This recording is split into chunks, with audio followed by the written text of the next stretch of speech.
Hi everyone, Aldbar here. This is my solo walkthrough and guide to the level 6 heroic quest Quid Pro Quo on the elite difficulty. Enjoy. Hi everyone, Warjack here. This is one of the quests in the second Feywild quest chain.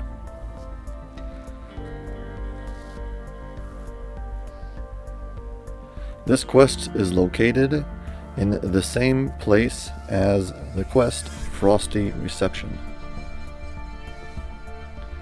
The quest shares only the entrance area and it has a shrine, but other than that the rest of the quest is completely different.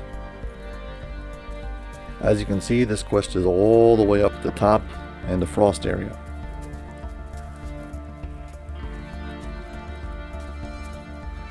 Aldbar here with just a quick note. The name Quid Pro Quo is actually Latin. It basically roughly translate into favor for a favor.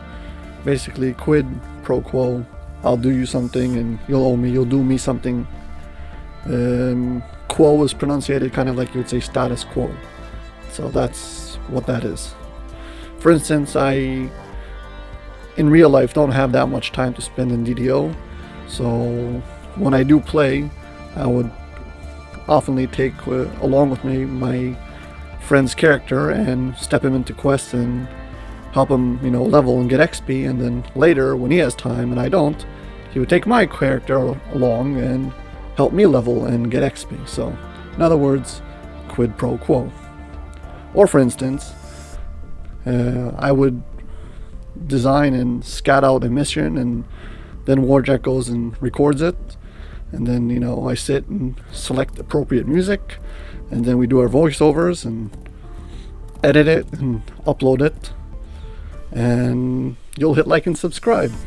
That's also an example of quid pro quo. Well, I hope you enjoyed that. Thank you. Yeah, this quest is all the way at the top as I mentioned before, and it takes place in the same area as Frosty Reception. Surprised. We weren't planning that. Neither was I. Sorry, I'm not going to pretend like that was on purpose. Ahead lies Bitterspine Palace, home to the Baron and Baroness Bitterspine, and one of the many holdings of the Prince of Frost. The Prince of Frost glowers down at you. Yes? Why have you come here? Out with it! The Prince of Frost chuckles, but his eyes remain cold and hard as they bore down at you. You come asking for favors when you impose on me by your very presence? Not many would dare to overstep so cavalierly. But as I feel numb with tedium, I will allow it. You will perform the 3 tasks I have set for you. Only then will I consider your request. The Prince of Frost waves his hand, and a trio of portals open nearby. Go, and be quick about it. Each second you stand here is a second of my patience being siphoned away.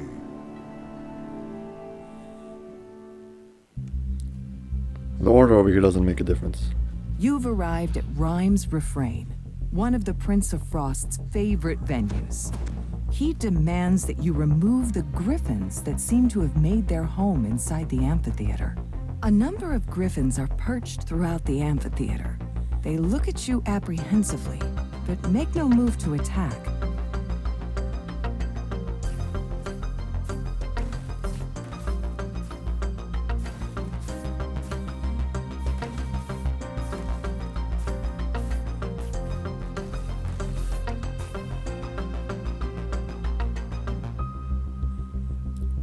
You can try one of these, but if you fail too many times, you'll end up having to fight the griffin. You can see I've tried and I've just rolled terribly, but I'll just try again. You skillfully tend to the griffin's wounds. In time, the griffins will be able to return to their usual lairs. The amphitheater can now return to regular use. That takes care of one favor for the Prince of Frost. The tramp of approaching boots echoes through the amphitheater. Then a vicious voice calls out. The ones who bring me the matriarch's head gets an extra share of gold! The hunters have caught up to the injured matriarch, but she is in no condition to fly.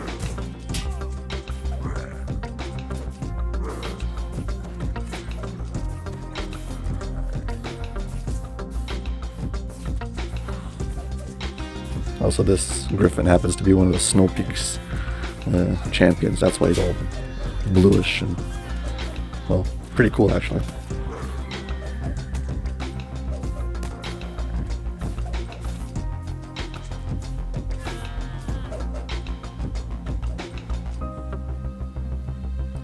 This little dead end has a few breakables and also a collectible.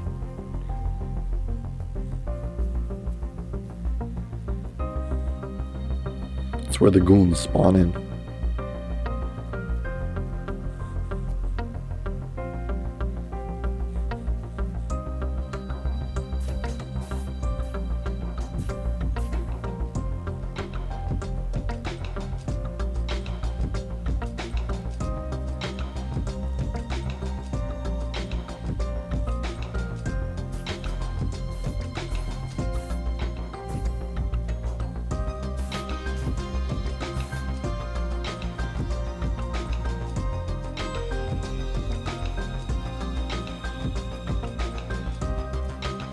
Whoops, almost missed these. Yeah, that should be it. Also, there's another shrine here.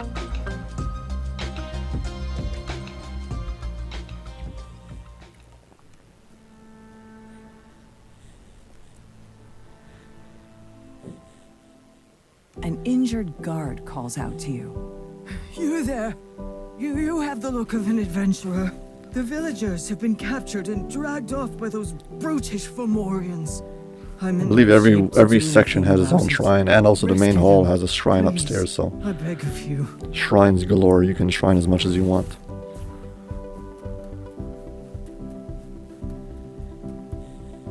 You overhear an argument between the Fomorians.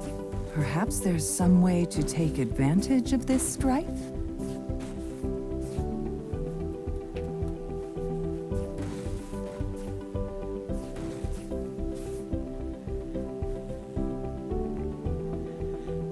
Okay, check this out. It says over here, you either can do use magical device or open lock. I'm gonna click open lock, and it rolls use magical device. This is actually bugs, not just a visual bug.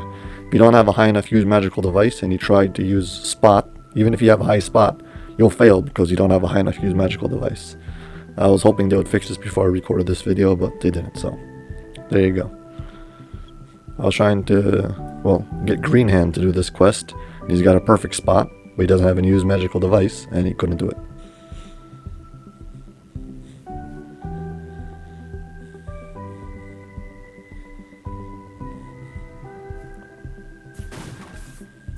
I mean, it's optional, you don't have to do them anyways.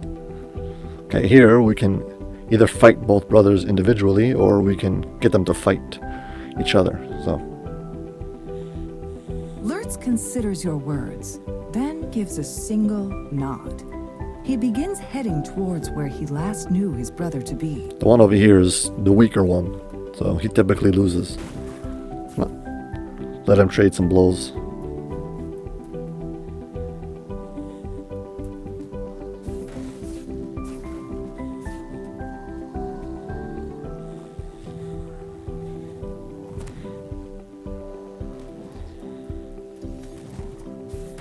While they're fighting, I'll clean out the rest.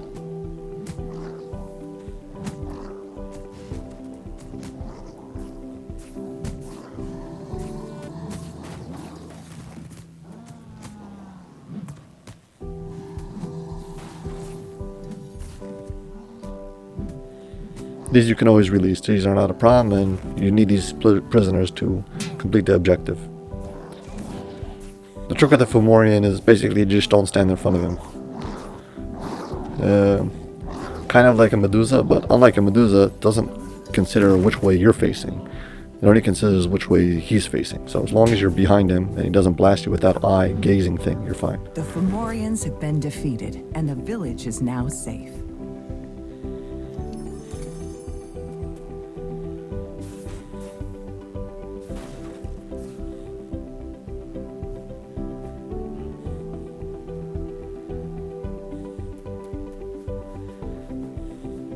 Also, I've got to say, this is really cool. I love this backdrop.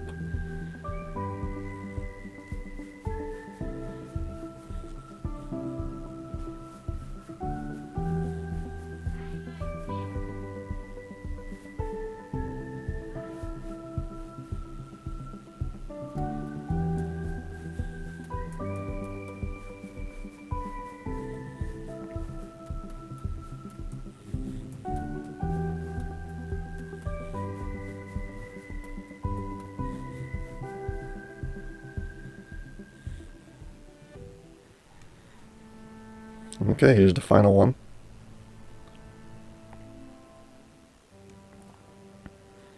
You find yourself inside the base held by the rebel bandits. The Prince of Frost wants you to retrieve a wine chalice that they stole.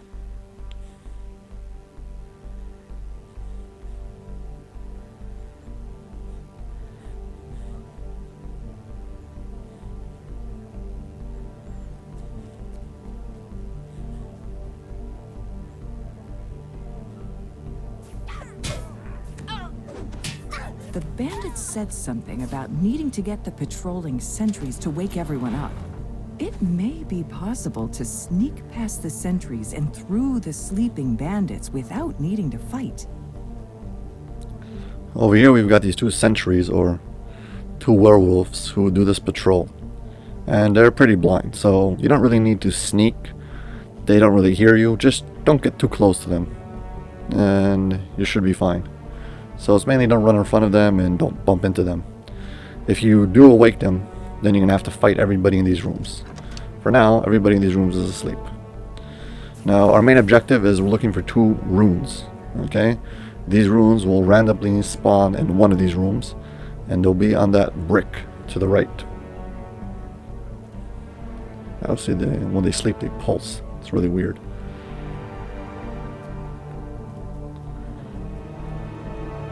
You can go the hack and slash route with this area and go and just wake them up and kill everything.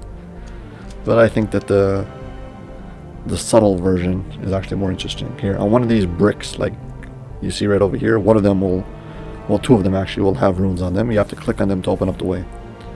Also, I found this poorly written note. This one says it has a word on the right. Okay?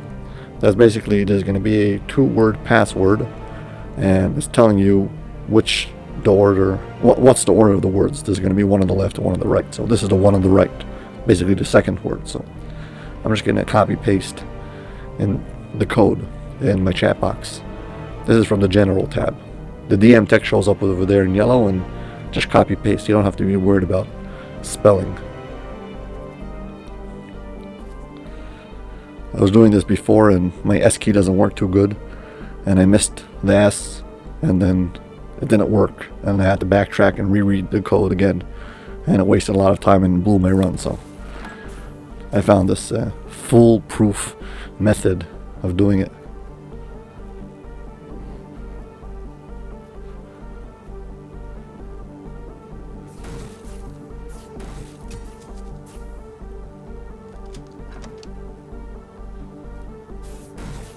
Here you go, you can see this rune on one of these cube bricks.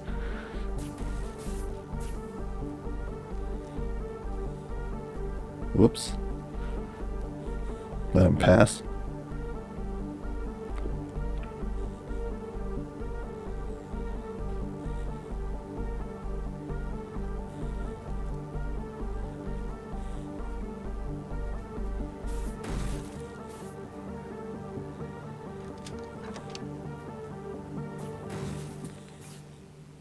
Okay, now, well, there's no rune over here.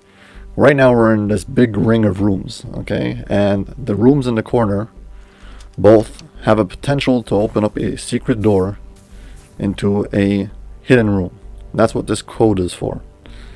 And now, there will be a hint which will tell me where it is. Right now I'm just writing down the code. Soon I have to find also the location to activate this code. Here I know this is the left word, so I'm going to put it first. So I'll have slash, / say, and then the left word, and then the right word. And when I hit both, when I activate it, it should say the code.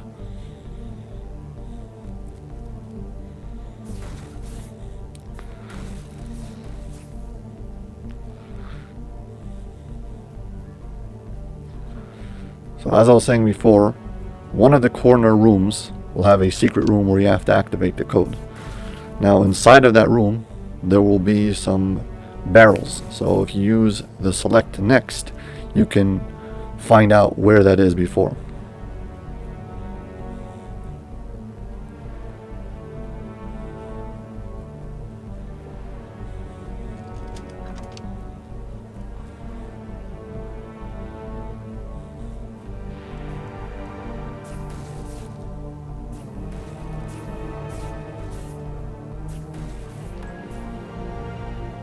Here I've done select next, and you can see I found these ice wine barrels. Okay, so I know that the door is going to be behind one of the wall, either the secret wall in this room or in the room right next to it.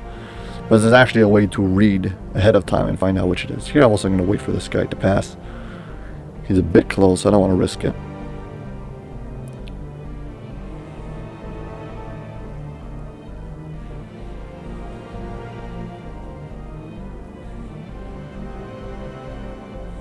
Would actually be very easy for me to just go and kill everything, but I think it's actually more interesting to do it the sneaky way. Anyway, here is the second room. I've opened up the way, and behind this wall or the wall in the room next to it will be the code. So I took a guess, and yep, here it was. You just click on it and it basically marks the location. That's the objective. Now you can go get a chest for it. I'm going to run back to the center, and now these two rooms are activated and we can approach the boss. This is not the boss, this is actually the bodyguard. And since we haven't woken up the sentry yet, actually the boss is still asleep. All we need to get is the goblet.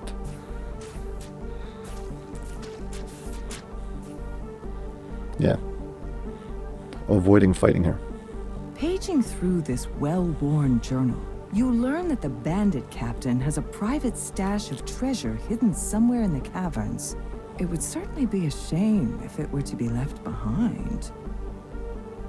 This is the missing wine chalice that the Prince of Frost requested.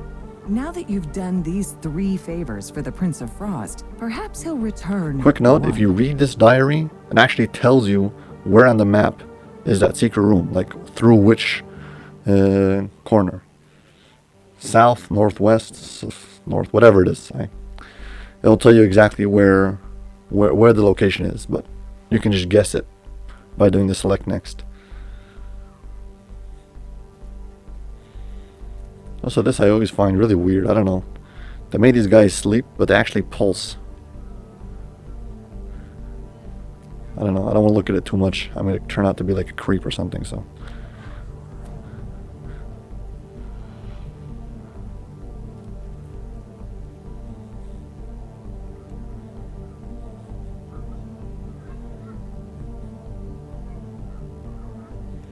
Yeah, I'm not going to get all the kills in this quest. Of course, I could do the whole thing, sneak my way all around, and then come back and kill everything. Kind of defeat the purpose. I don't think anybody wants to see that, so. Ever since I did my stealth run of Claw of Okor, I decided maybe giving stealth a little bit more of a chance, so. Here you go, here's a stealth version of this quest. And I didn't sneak even once.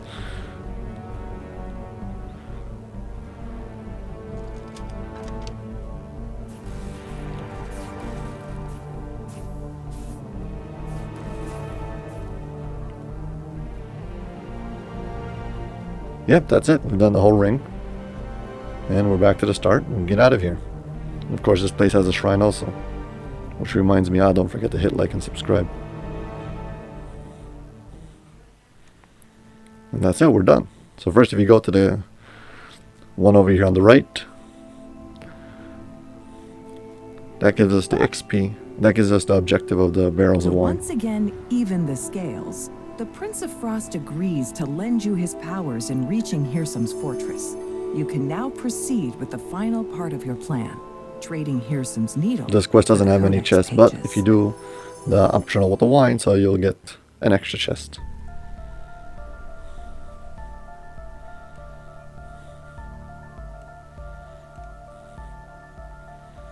overall, it's a nice quest, I think. It's got some interesting mechanics and some fun optionals. Yeah. Other than that, not too complicated. Well, that's going to be it, as usual. If you've benefited from this guide, or if you just enjoyed this video, please hit like and subscribe. Thank you very much for watching, and hope to see you in the next video. Bye.